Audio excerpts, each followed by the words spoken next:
এক গ্রামে অনেক সুন্দর একটি ছেলে ছিল। ছেলেটির জন্মের কিছুদিন পর তার বাবা মারা যায়। বাবা মারা যাওয়ার পর মা অনেক টেনশনে পড়ে যায়, অনেক কষ্ট করে তাকে মানুষ করতে লাগলো। তার মায়ের আবার একটি চোখ ছিল না। একটি চোখ না থাকলে মানুষকে সাধারণভাবে দেখতে একটু বিশ্রী লাগে। তবে ছেলেটা যখন ছোট ছিল তখন তার মাকে অনেক বেশি ভালোবাসতো। তবে যখনই আস্তে আস্তে একটু বড় হতে লাগলো আর মাকে ঘৃণা করতে লাগলো।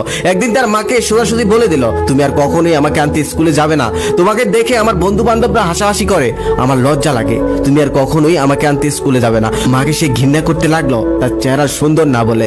এভাবে আস্তে আস্তে সে বড় হচ্ছিল আর মাকে প্রতিনিয়তই তার সৌন্দর্য নিয়ে খুঁটা দিত।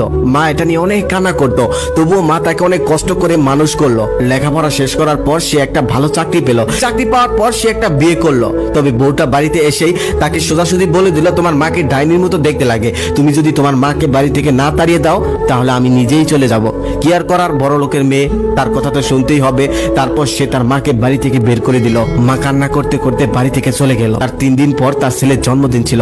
জন্মদিনের দিন সন্ধ্যাবেলায় মা একটি ফুল আর একটি চিঠি নিয়ে ছেলের দরজায় কড়া নাড়লো। কলিং বেল দেওয়ার সাথে সাথেই ছেলে দরজা খুললো আর ছেলেকে সেই ফুল আর চিঠিটা দিয়ে মা সেখান থেকে চলে গেল।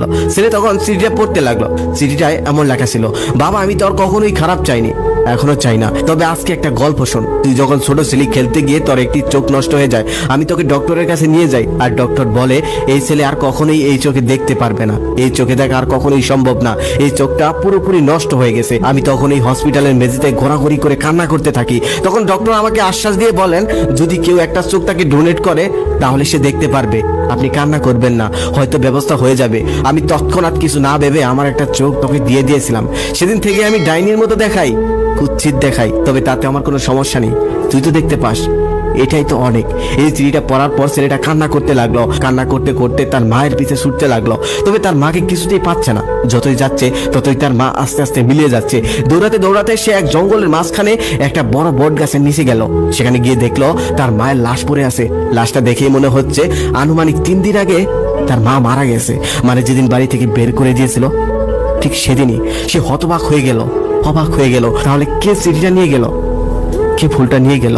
ঠিক তখনই সে অনুভব করলো যে অদৃশ্য হয়ে বাতাস থেকে একটা শব্দ আসছে, বাবা তুই এখান থেকে চলে যা, এই জায়গাটা ভালো না, রাত হয়ে গেছে, তোর ক্ষতি হতে পারে।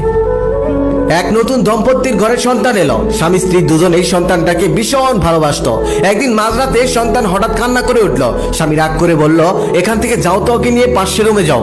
শান্তি মতো একটু ঘুমাতেও দিল না, ঘুমটা ভাঙিয়ে দিল। তখন তার স্ত্রী আস্তে আস্তে উঠে তার সন্তানকে যত্ন করে চুমু খেয়ে কিছুক্ষণের মধ্যেই তার কান্না থামিয়ে দিল। স্বামী এই জিনিসটা দেখে হঠাৎ করে বাইরে চলে গেলেন। স্ত্রী মনে মনে ভাবলেন হয়তো বিরক্ত হয়ে তিনি বাইরে চলে গেলেন। অনেকক্ষণ হয়ে গেল কিন্তু বাইরে থেকে আর আসেন না।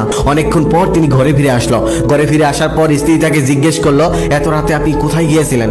তখন স্বামী বলতেছে, আমি যখন রাগ করে তোমাকে বাথরুমে রুমে যেতে বললাম তখন আমি একটা জিনিস খেয়াল করলাম, তুমি কত যত্ন করে ওকে কিছুক্ষণের মধ্যেই শান্ত করে দিলে। তখন আমার একটা কথা মনে পড়ে গেল, আমিও তো একদিন ছোট ছিলাম, হয়তো আমিও কোনো এক মাঝরাতে এভাবে কান্না করেছিলাম আর আমার মা আমাকে যত্ন করে ঠিক এইভাবেই শান্ত করেছিল।